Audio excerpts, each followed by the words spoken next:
Hi, Allison here again. I want to talk to you about Sashiko thread.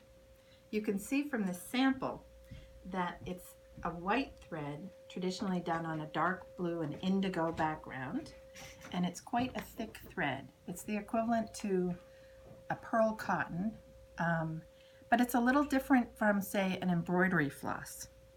The thread that I tend to use is this thread from Japan. It's from a company called Olympus, and it comes in a package like this. What I like to do is when I open the thread up, I make a braid, you can see, and that allows me to take one strand and pull it out, and it does not get tangled. So that's why I like to do that. And what I'll do is I'll take this strand, and because it's so long, I'll cut it in half at the top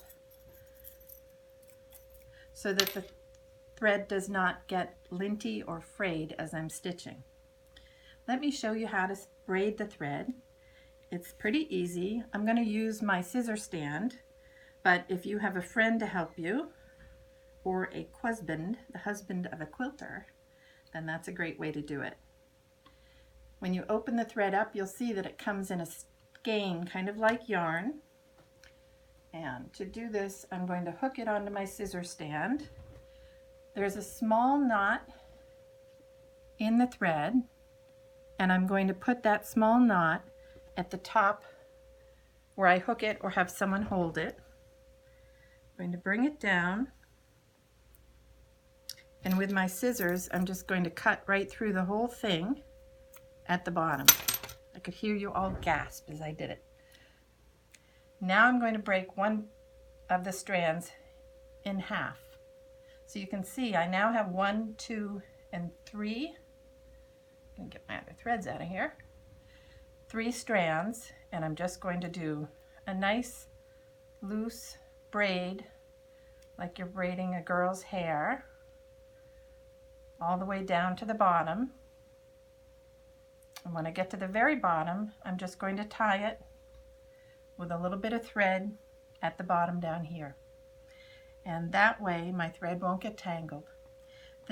I spoke about the difference between Sashiko thread and embroidery thread. Sashiko thread is a single strand. It can't be separated. It's made out of cotton, and it's matte, so it's not shiny. It doesn't have the sheen that embroidery floss has.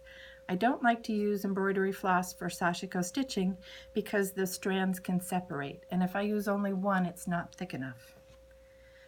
You can see in this sample that there's also multicolored thread, and this is just sort of a more modern take on Sashiko, and these variegated threads will produce different color stitching and different color lines, and when you combine it all, it's quite beautiful. In my next video, I'm going to show you how to start and stop and lock your stitches in place.